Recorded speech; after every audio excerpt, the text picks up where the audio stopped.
या कडाक्याच्या थंडीत तुम्ही कधी हा बाजरीचा घाटा पिलाय का? हो, आम्ही खानदेशी लोक याला घाटाच म्हणतो. तसं तुम्ही याला बाजरीची लापशी, सूप असं देखील म्हणू शकतात. तसं बाजरी ही मुळातच उष्ण असल्याकारणाने ती थंडीत शरीरासाठी उपयुक्त असते. सर्दी, खोकला, डोकंदुखी यावर रामबाण इलाज आहे हा बाजरीचा घाटा. रात्री 1 ग्लास घाटा पिऊन मस्त झोपून जायचं आणि मग बघा सकाळी अगदी जादूची छडी फिरवल्यासारखं तुम्हाला कसं बरं वाटतं की नाही ते.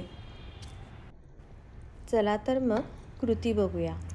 आता इथे मी एका पातेल्यात 1 लिटर पाणी गरम करायला ठेवलं आहे,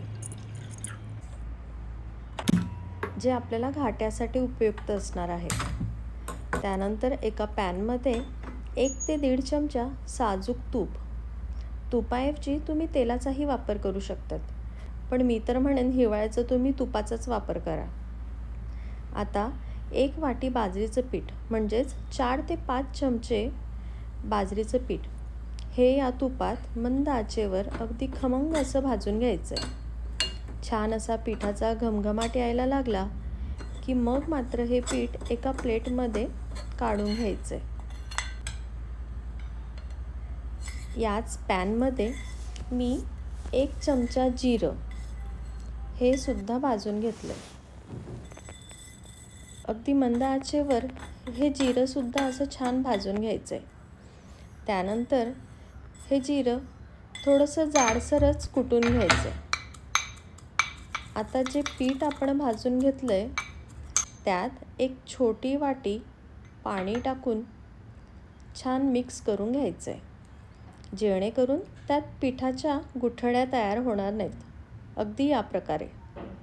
नंतर हे मिश्रण या पाण्याला उकळी आली की मग यामध्ये हे मिश्रण टाकायचं आहे. अजिबात वाया जाऊ द्यायचं नाही, बायकांचा गुणधर्मच असतोय तो.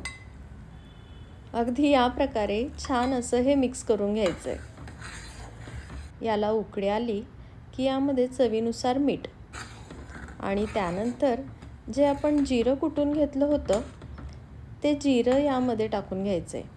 आता हा घाटा आपण हा असाच पिऊ शकतो आहे. ज्यांना शुगर आहे, ज्यांना अगदी गूळ, साखर वगैरे नको आहे, त्यांनी हा असाच पिला अगदी औषधासारखा आणि सूपसारखा तरी उत्तम आहे.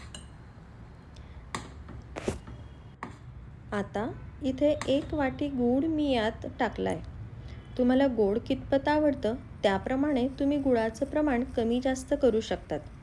बाजरीमध्ये आणि गुळामध्ये दोघांमध्ये आयर्नचं प्रमाण भरपूर असल्याने हे रक्तवाढीसाठी खूप उपयुक्त आहे, ज्यामुळे तुमची प्रतिकारशक्तीही खूप वाढते.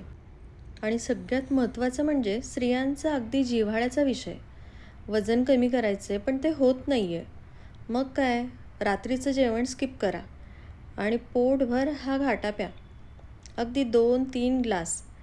कारण बाजरी ही ग्लुटेन फ्री आहे, त्यामुळे पटकन वजन कमी करण्यास मदत करते. बहुगुणी असा हा आपला बाजरीचा घाटा तयार झाला आहे. एकदा नक्की करून बघा. अगदी गरम गरम वाफाळता छान हा बाजरीचा घाटा तुम्ही असाच देखील पिऊ शकतात किंवा यामध्ये छान तूप टाकून तसाही तुम्ही पिला तरी उत्तमच आहे. जर गुळाचा तुम्ही यात वापर केला नसेल तर तुम्ही छान दूध आणि मलाई टाकून देखील हा घाटा पिऊ शकतात. झाला आपला बाजरीचा घाटा तयार. नक्की करून